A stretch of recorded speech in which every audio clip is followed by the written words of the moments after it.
ওয়ালাইকুম আসসালাম রহমতুল্লাহি ওয়া বারাকাতুহু। জি ভাই, আপনি জানতে চেয়েছেন ইমাম শাফি কি কোনো সাহাবীর সাক্ষাৎ পেয়েছেন যার মাধ্যমে উনি তাবি হতে পারেন? ভাইজান, এ বিষয়ে আপনি একটা কথা মনে রাখবেন যে চার ইমামের কোনো ইমাম সাহাবায়ে কেরামের সাক্ষাৎ পাননি। এটি হলো এক শ্রেণীর উলামায়ে কেরামের কথা। শুধুমাত্র আবু হানিফার বিষয়ে হালকা বিতর্ক আছে, তবে এ বিষয়ে অনেকে মনে করেন সঠিক সিদ্ধান্ত যে ইমাম আবু হানিফা রাহিমাহুল্লাহ, যিনি বয়োজ্যেষ্ঠ ইমাম ছিলেন, যিনার জন্ম ৮০-তে এবং মৃত্যু ১৫০ হিজরিতে, উনিও কোনো সাহাবীর সাক্ষাৎ পাননি। তবে তার জামানাতে সাহাবী ছিল, কিছু কিছু সাহাবী ছিলেন। তবে সাক্ষাৎ বলতে যা বোঝানো হয়, অর্থাৎ দেখা সাক্ষাৎ সরাসরি মুসাফা ইত্যাদির মাধ্যমে, এরকম কিছু হয়নি। এটা অধিকাংশ উলামায়ে কেরামের অভিমত। কিছু কিছু উলামায়ে কেরাম মনে করেন যে উনি সাক্ষাৎ পেয়েছেন, কোন কোন তাবেঈকে দেখেছেন, সাহাবীকে দেখেছেন। তবে এ বিষয়ে হানাফি উলামায়ে কেরামের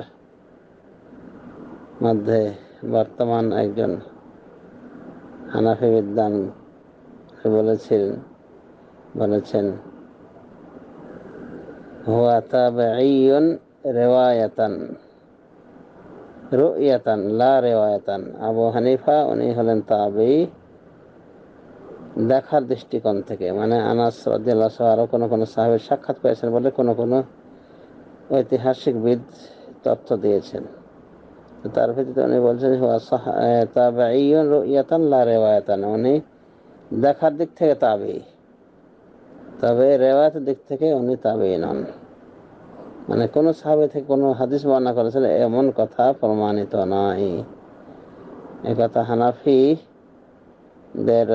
একজন আলেম, স্বনামধন্য আলেম স্বীকার গিয়েছেন, চাঁদপুরি সাহেব। তার পুরো নামটা আমার মনে আসছে না। তো যা হোক, উনি কোন কোন সাহাবের সাক্ষাৎ পেয়েছেন আবু হানিফা রাহিমাহুল্লাহ,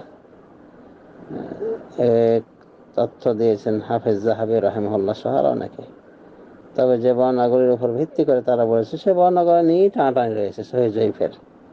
এই জন্য এক শ্রেণীর উলামায়ে কেরামের কথা একবারে পরিষ্কার, কাট ক্লিয়ার, যে চার ইমামের কোন ইমামই কোন সাহাবীর সাক্ষাৎ পাননি, এমনকি ইমাম আবু হানিফাও। তার মানে হলো চার ইমামের তিন ইমাম তো কোনো সাক্ষাৎই পাননি, এখানে কোনো সন্দেহ নাই যে কোনো সাহাবীর সাক্ষাৎ পাননি। সুতরাং তারা তাবী হওয়ার মর্যাদা কেউ পাননি। শুধু আবু হানিফার বিষয়ে বিতর্ক রয়েছে। আর আবু হানিফার বিষয়ে সঠিক তথ্য যেটা বলছেন অনেকেই, যে উনিও কোনো সাহাবীর সাক্ষাৎ পাননি। বা আমরা যদি চাঁদপুরি সাহেবের কথা অনুযায়ী তার ভাষার সাথে মিলিয়ে বলি, কণ্ঠ মিলিয়ে বলি, তাহলে বলতে পারি যে উনি কোনো সাহাবীকে দেখে হবেন ছোট থাকতে, কিন্তু কোন সাহাবী থেকে বর্ণনা করা প্রমাণিত নয়। আর বুঝতে পেরেছেন এ বিষয়ে অনেকে সঠিক মনে করছে যে না, কোনো সাহাবীর সাক্ষাৎ পাননি, কোনো সাহাবীকে দেখেননি, কোনো সাহাবী থেকে তার বর্ণনা প্রমাণিত নয়, মানে বাকি তিন ইমামের মতো। এক কথায় চার ইমাম তাবউল আতবায়ের ভিতরে পড়ে, মানে তাবেঈদের কে যারা দেখেছেন, বড় বড় তাবেঈদের যারা দেখেছেন তাদের অন্তর্ভুক্ত এই চার ইমাম, এতে কোনো সন্দেহ নাই।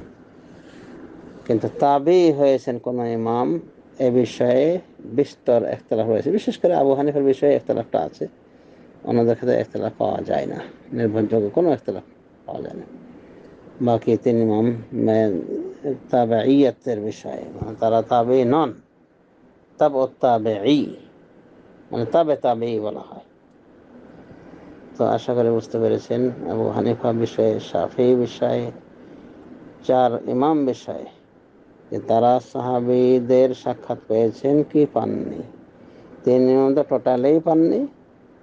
আবু হানিফা বিষয়ে বিতর্ক আছে, সেই বিষয়ে সঠিক বেঠিক সবকিছু আলোচনা করা হয়েছে সংক্ষেপে। আল্লাহু আলাম।